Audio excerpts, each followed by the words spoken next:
কোয়েল এখানে কি করছে? কোয়েল এখানে কি করছে? কি হলো স্যার, আপনি গাড়ি থেকে নামলেন কেন? আরে কোয়েল, কেমন আছিস বন্ধু? কত বছর পরে দেখা। হ্যাঁ, আমি ভালো আছি। তুমি কেমন আছো? হ্যাঁ হ্যাঁ, আমিও খুব ভালো আছি। এই ফুচকার দোকান কবে দিলি? হ্যাঁ, এমনি। তোমাকে দেখে মনে হচ্ছে তুমি তো অনেক বড় হয়ে গেছো। এই গাড়ি, শুটবুট, বেশ ভালোই আছো। তোমাকে দেখে খুব ভালো লাগলো। এক প্লেট ফুচকা খাবে? এক্সকিউজ মি, তুই জানিস এটাকে? শহরের সব থেকে বড় রেস্টুরেন্ট ওনার।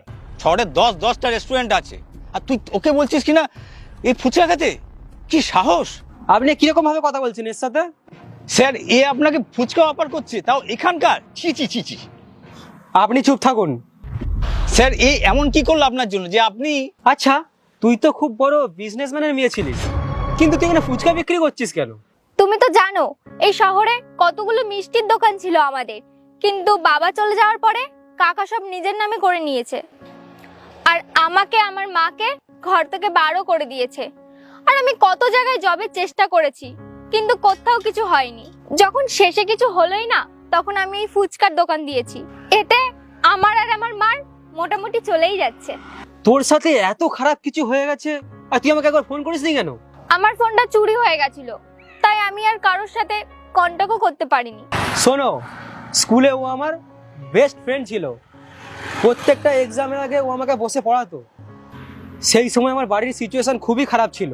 বাবা মার সব সময় ঝগড়া হতো, সেই জন্য আমি আর পড়াশোনায় কোনো কনসেন্ট্রেটই করতে পারতাম না। কিন্তু এ আমাকে সাহায্য করেছে। আর যখন আমার বাবা মার ডিভোর্স হয়ে গেল, তখন আমি পুরো একা হয়ে গেছিলাম। কারণ বাবা তো আমাদের ছেড়ে চলে গেছিল। তারপর আমাদের পড়াশোনা, আমার ভাই বোনের পড়াশোনা মা খুব কষ্ট করে চালাচ্ছিল। তখন আমার অনেক সাহায্য করেছিল। আমার টিউশনের ফিস ও দিত। যেই মানুষটা আমার খারাপ সময় আমার এত সাহায্য করেছে, সেই মানুষটা খারাপ সময় আমি কি তার পাশে থাকবো না? এই শুধু আমার একমাত্র বন্ধু ছিল, যাকে আমি আমার মনের সব কথা বলতাম। আমার বাবা মার ডিভোর্স হয়ে যাওয়ার জন্য আমার সাথে স্কুলে কেউ কথা বলতো না।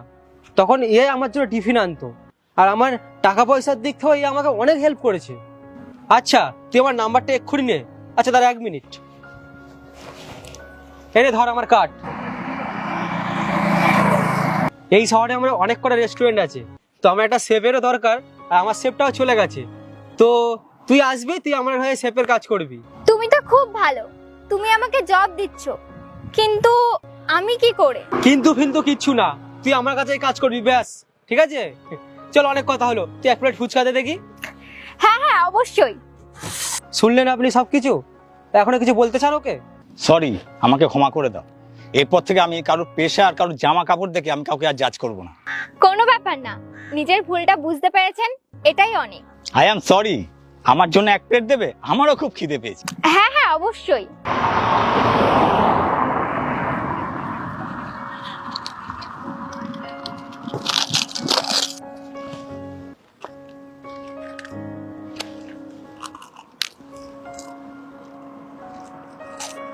খুব ভালো লাগলো। হ্যাঁ স্যার, খুব টেস্টি। এরকম ফুচকা অনেকদিন পরে খাচ্ছি। তুই আমার সাথে এক্ষুনি চ। কি, এক্ষুনি? আরে হ্যাঁ, তুই আমার সাথে এক্ষুনি চ। আরে, তোমার কাছে তো খুব ভালো সুযোগ এসছে, এটাকে যেতে দিও না। চলো চলো, আমাদের গাড়িতে চলো। আচ্ছা ঠিক আছে, চলো। বন্ধুরা, এখন কিন্তু ঘরে ঘরেই এগুলো হচ্ছে। জায়গা সম্পত্তির জন্য ভাই ভাইকে মারছে, ছেলে বাবাকে মারছে। তো গল্পটা কেমন লাগলো জানাবে, আর বুবাইরাকে ফলো করো, আরো আরো ভালো গল্প আনছি। টাটা।